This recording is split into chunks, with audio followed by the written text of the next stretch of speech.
From the very beginning of military aviation, pilots dreamed of using aircraft to destroy warships. Even the slow biplanes at the start of the century could catch up with the fastest cruiser in the world.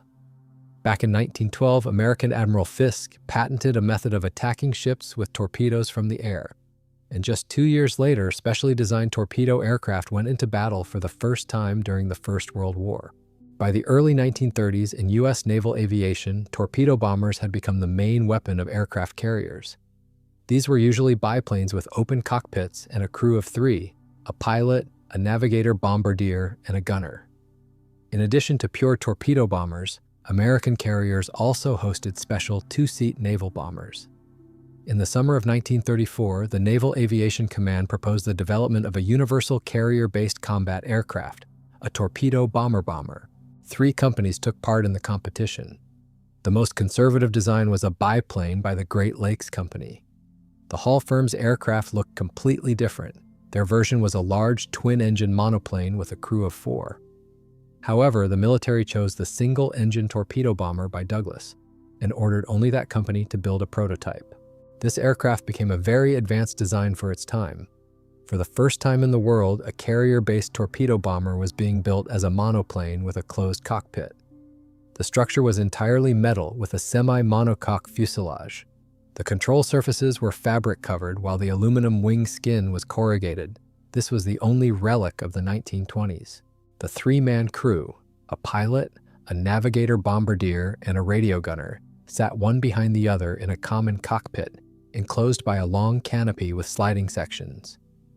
The main landing gear retracted backward along the flight path, but the wheels did not rotate and when retracted, protruded halfway out. This retraction system was meant to provide greater safety during a belly landing.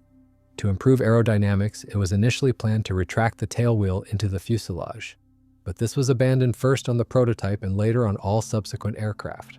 A carrier aircraft required good maneuverability when taxiing in the limited space of the deck, so the torpedo bomber was equipped with effective brakes on each wheel. For stopping during landing, a tailhook was mounted under the fuselage ahead of the tail wheel. Folding wings had been used before on carrier planes, but here this process was mechanized for the first time with hydraulics. While on biplanes, the wing boxes folded along the sides of the fuselage. For a monoplane, it was more natural for the wing panels to rise upward and fold, like a tent, over the cockpit. As the power plant, they selected a 900-horsepower Pratt & Whitney air-cooled engine driving a Hamilton Standard 3-bladed constant-speed propeller with a diameter of 10 feet 3 inches. 2 wing fuel tanks held 207 gallons of gasoline. The gun armament was initially planned to consist of 2 .30-caliber machine guns. One gun, mounted in a ring turret, was operated by the radio gunner to defend the rear hemisphere. In normal flight, this gun was recessed into the fuselage, but when needed, the gunner opened special panels above, slid his canopy section forward, and took up defense. The second gun, fired by the pilot through a telescopic sight, was installed in the fuselage ahead of the cockpit on the right side and was synchronized to fire through the propeller. Later, with the start of combat operations, the armament was strengthened.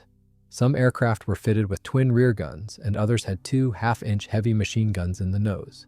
In addition to a special 2,000-pound aerial torpedo measuring 15 feet long and 18 inches in diameter, outdated torpedoes could also be suspended under the fuselage.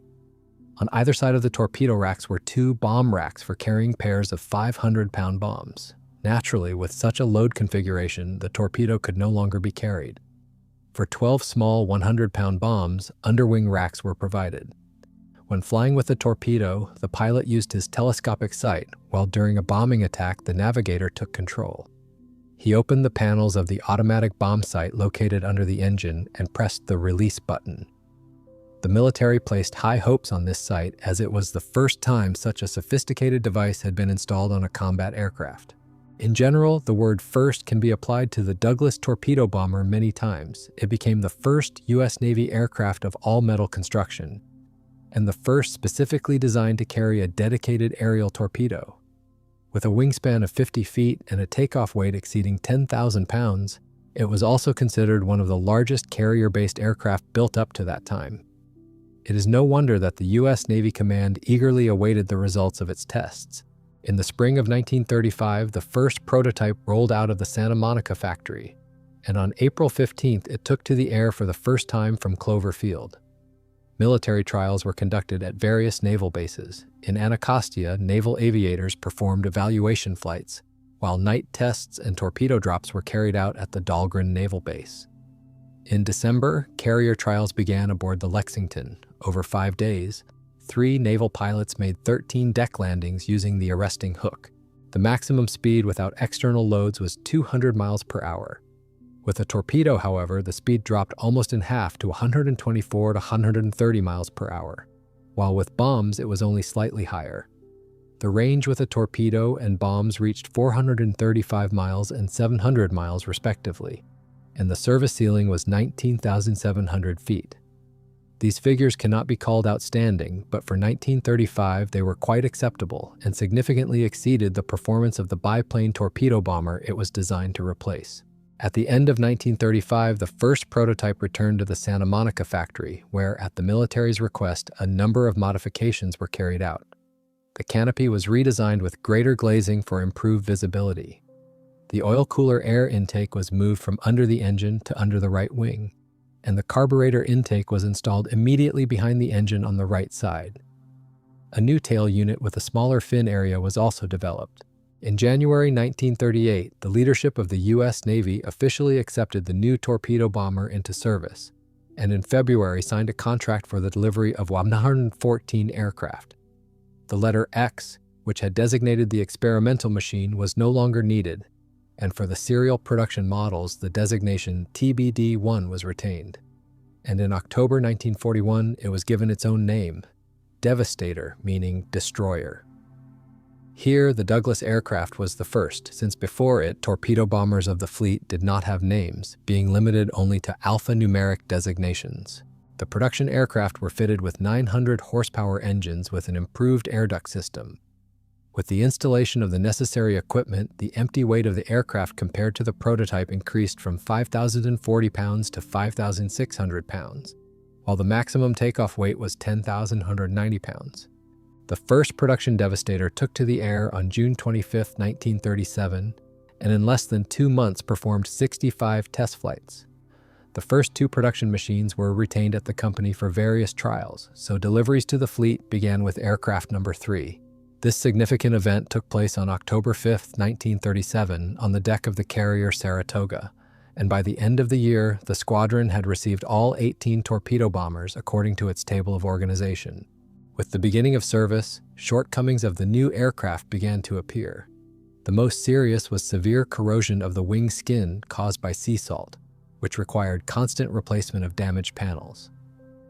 There were problems with the rudder attachments, and the brakes under certain conditions did not always work effectively. In 1938, new carriers, Yorktown, Enterprise, Wasp, and Hornet, entered service, and all of them were equipped with Devastators. In 1940, the carrier Ranger also received the new torpedo bomber. One aircraft in 1940 became part of a multi-purpose squadron based on the floating workshop Rigel. A Marine Corps squadron in California used its Devastator as a target tug. Transitioning from obsolete biplanes to the new aircraft was met with enthusiasm by naval aviators, though not without incidents. Several aircraft were lost because pilots began takeoff without ensuring that the wing was locked in the deployed position. In the air, the Devastator, with its large wing area, handled well and had decent maneuverability for its class. Effective flaps allowed it to maintain a landing speed of about 62 miles per hour, making carrier landings manageable even for inexperienced pilots. Far more complaints were raised about the immature and unreliable torpedo. Due to losses during retraining, in August 1938, an additional batch of 15 aircraft had to be ordered, and the last production torpedo bomber was delivered to the fleet in November 1939. The designers attempted to expand the range of missions for their aircraft, and in the summer of 1939, the very first production Devastator was fitted with floats 29 feet long. However, the Navy showed little interest in such an aircraft, designated TBD-1A. The Americans were skilled at promoting their products, and an official request for the seaplane soon came from the Netherlands.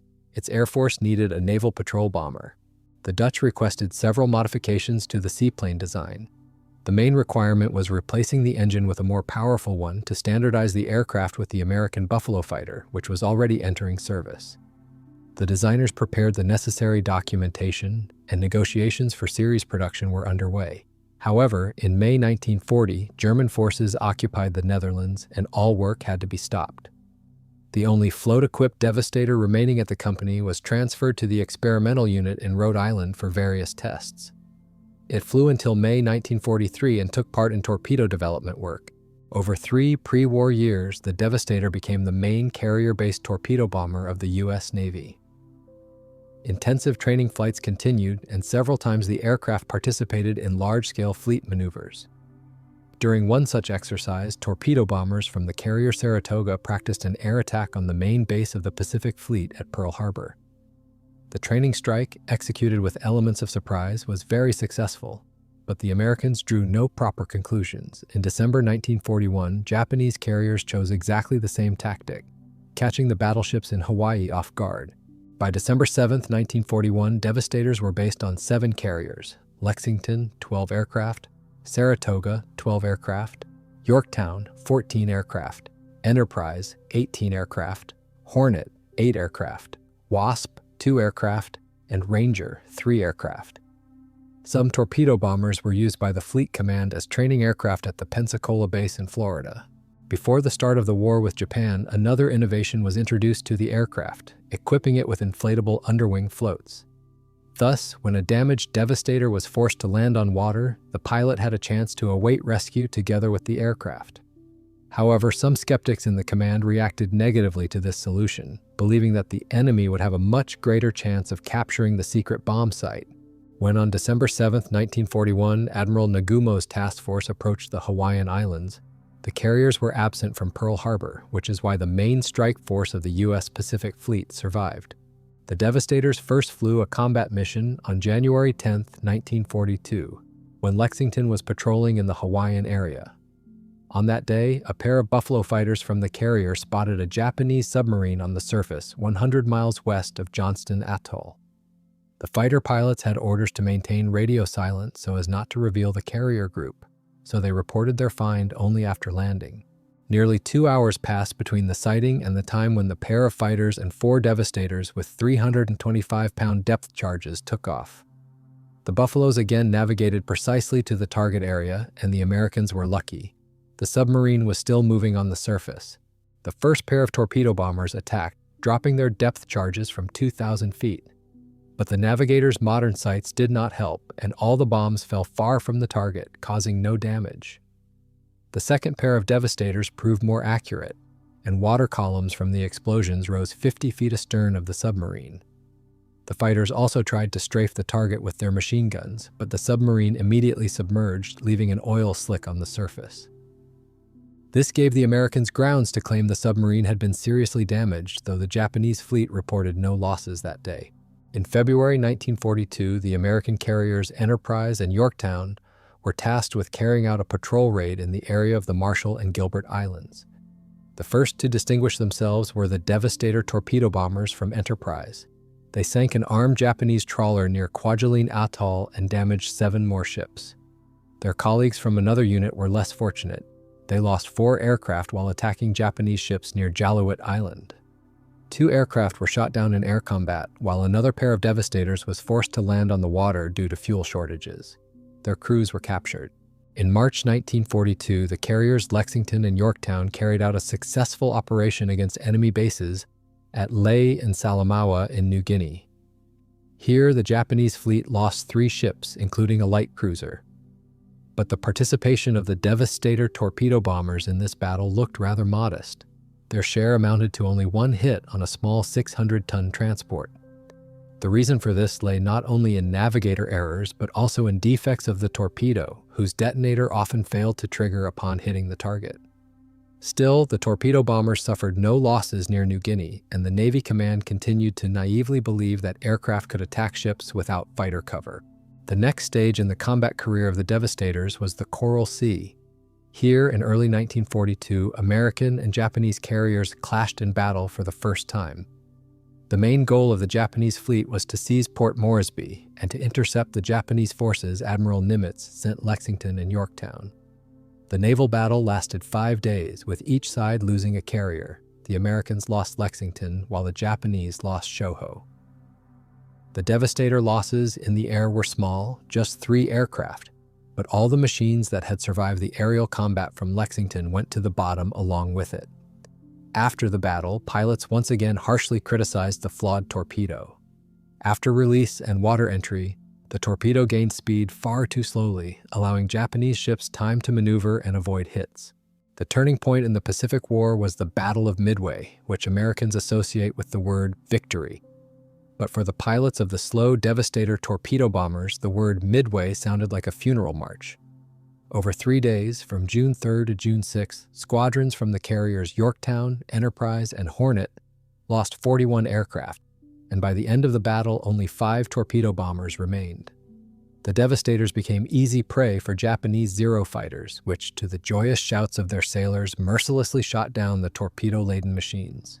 On this occasion, Minoru Genda, head of the operations section of the 1st Japanese carrier fleet, who observed the battle from the carrier Akagi, expressed his views. From the bridge, he clearly saw burning Devastators disappearing into the waves one after another, and he exulted, "We have nothing to fear from enemy aircraft, no matter how many there are." 2 torpedo bombers did manage to break through the fighter screen and carry out a drop. But whether in the heat of battle the American pilots missed or the torpedoes failed once again, not a single Japanese ship was hit. After their attack runs, both aircraft were immediately shot down by interceptors. Yet the Devastator crews did not sacrifice themselves in vain, and the Japanese joy was premature. The enemy fighters had become so absorbed in combat with the torpedo bombers that they were unable to stop the sudden strike of the dauntless dive bombers. 37 dive bombers from Enterprise swooped down on the carriers Kaga and Akagi, while 17 from Yorktown targeted Soryu. The bombs proved more effective than torpedoes, especially since the Japanese carriers' decks were cluttered with aviation ordnance removed but not stowed away. A few hits were enough to set the carriers ablaze like torches, and soon they sank. The Japanese retaliated by sinking Yorktown, but then lost their 4th and final carrier, Hiryu, once again destroyed by the Dauntless. The last combat mission of the torpedo bombers in the Pacific took place on June 6, 1942, when the few surviving Devastators from Enterprise, together with dive bombers, attacked the 2 Japanese cruisers Mikuma and Mogami, which had been damaged in the clash, managing to sink one of them. The appalling losses of the torpedo bombers at Midway finally and irreversibly undermined confidence in the Devastator. To this day, aviation publications circulate a black legend about this aircraft, portraying it as a flying coffin. But is this widely spread opinion of historians and aviation enthusiasts really so indisputable? Let us try to understand. The torpedo bombers were thrown into attack in scattered groups without fighter cover, against targets with stronger anti-aircraft defenses, and located almost at the extreme range for the Devastators. The Japanese knew about the impending attack, which allowed them to concentrate their fighter screen at the right time and in the right place. In addition, the ill-fated torpedo, apart from its unreliability, had too short an effective range and very strict drop limitations. Speed no more than 95 miles per hour, altitude up to 65 feet. To have even the slightest chance of a hit, one had to approach the target almost point blank, within 2,500, 1,600, 150 feet, under a hail of fire from every type of weapon. Taken together, this shows that the Devastator crews were essentially sent to their deaths. Incidentally, this was understood by the commander of the doomed squadron, John Waldron. His words before the fatal flight are well known. "Boys, be ready for the fact that few of us will survive. But even if only one breaks through, he must fulfill the order." Sadly, not a single one succeeded. And this was not because of the supposedly useless combat characteristics of the Devastator. Perhaps the shortcomings of the aircraft were simply made the scapegoat for the command's tactical miscalculations. An indirect confirmation of this is the fact that the detachment of the latest Avenger torpedo bombers, which had only just entered service and flew from Midway the same day to attack the Japanese fleet, shared the exact fate of the Devastators. Of 6 machines, 5 were shot down, and not a single crew managed to reach the target. But in any case, immediately after Midway, the Devastator's fate was sealed. and the disgraced aircraft was hastily withdrawn from frontline service. Even before the events in the Coral Sea and at Midway, Devastator torpedo bombers appeared in the Atlantic. In March 1942, the carrier Wasp arrived at the main base of the British fleet at Scapa Flow in the Orkney Islands. 2 torpedo bombers and fighters from the carrier Wildcat transferred to the Hatston base. The Wasp, leaving only 1 fighter squadron for defense, departed for Malta, delivering Spitfires there. 2 such runs were carried out in total. The torpedo bombers left on shore did not sit idle while waiting for their carrier. From Hatston, 2 Devastators made several patrol flights searching for German submarines, providing cover for Allied convoys bound for Murmansk. The Devastators from the carrier Ranger remained in service the longest. This was because Ranger served in the relatively calm Caribbean Sea, where these torpedo bombers carried out patrol flights until August 1942.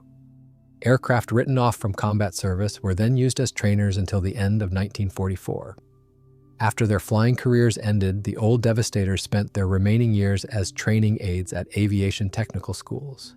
The carrier-based torpedo bomber TBD Devastator was an all-metal, single-engine, 3-seat low-wing aircraft with retractable landing gear. The fuselage had a frame construction. Its structural framework consisted of frames, stringers, and longerons. Technologically, the fuselage was built in 3 sections: nose, center, and tail. The nose section ended with an armored fireproof bulkhead. The center section housed the fully enclosed crew cockpit. The pilot's cockpit, for better visibility, was moved as far forward as possible, with the pilot's seat raised above those of the other crew members. This gave the pilot excellent visibility during takeoff and landing. The seats of the pilot and other crew members were not armored. The instrument set allowed flight both day and night, even in difficult weather conditions. All instrument panels in the cockpits of the pilot, the navigator bombardier, and the radio gunner had backlighting, making flight possible at night and in clouds. In front of the pilot's windshield, slightly offset to the right, was mounted the telescopic sight of the fixed forward-firing machine gun. Behind the pilot sat the navigator bombardier. His cockpit contained navigation equipment and the modern Norden bomb sight. The cockpit floor beneath the sight was glazed. In flight, it was closed by 2 shutters, which opened only during aiming and bomb release. The radio gunner's cockpit contained the controls of the radio set and a .30 caliber machine gun. On later production series, a twin mount of the same caliber was installed. In the stowed position, the gun was retracted into a special recess and covered by panels. The radio gunner sat in a comfortable seat integrated into the design of the standard turret mount. The tail section carried the fin, stabilizer with elevators and rudder, and the tail wheel. The fuselage skin was duralumin, consisting of large panels. The wing was a 2-spar design of 3 sections: the center section and 2 folding outer panels that folded against the fuselage for carrier storage. The folding mechanism was hydraulic. Much of the wing and center section had corrugated skin. Beneath the right side of the center section was mounted a circular oil cooler in a fairing, and under the left side was attached a landing light. The entire trailing edge of the folding wing panels carried ailerons with all-metal internal structure and fabric covering. Along the span of the lower center section were hydraulically operated landing flaps. For additional speed reduction during carrier landings, the ailerons could be deflected downward to act as flaperons. The center section also housed the wheel wells for the main landing gear struts. Detachable bomb racks for 3 100-pound bombs could be fitted under the center section. On the right wing panel was a pitot tube, and navigation lights were installed on all tips. The tail unit, like the wing, was 2-spar. Its internal structure was all metal. The fin and stabilizer were skinned with duralumin panels, while the elevators and rudder were fabric covered. The stabilizer skin was corrugated. The rudder and elevators carried trim tabs to relieve control stick forces. The control system was mixed: rigid rods for the elevators from the stick and flexible cable from the pedals for the rudder. The trim tabs deflected when the pilot turned the trim wheels. The landing gear system consisted of retractable gear with a tail wheel and a resting hook. The main struts retracted rearward into the fuselage, with the wheels protruding halfway from the wells. The retraction and extension system was hydraulic. The main wheels were equipped with Bendix pneumatic brakes. The power plant consisted of a 14-cylinder Pratt & Whitney air-cooled engine producing 900 horsepower, equipped with a 3-bladed constant-speed propeller of 10 feet 3 inches in diameter. On all versions, the propeller had no spinner. Fuel tanks with a total capacity of 207 gallons were housed in the wing center section. The aircraft's armament included a synchronized forward-firing 30-caliber machine gun, later replaced on production aircraft by a more powerful 50-caliber gun. Both were mounted on the right side of the fuselage ahead of the pilot's cockpit. The ammunition supply in the first case was 1,000 rounds, in the second, 500 rounds. In the radio gunner's turret was mounted a 30-caliber machine gun with 600 rounds. On later series, a twin mount of 2 such guns was installed. The bomb armament included bombs from 100 to 500 pounds on underwing and under-fuselage racks. The under-fuselage racks could also carry 100 or 325-pound depth charges. A special under-fuselage hardpoint carried an aerial torpedo weighing 2,000 pounds.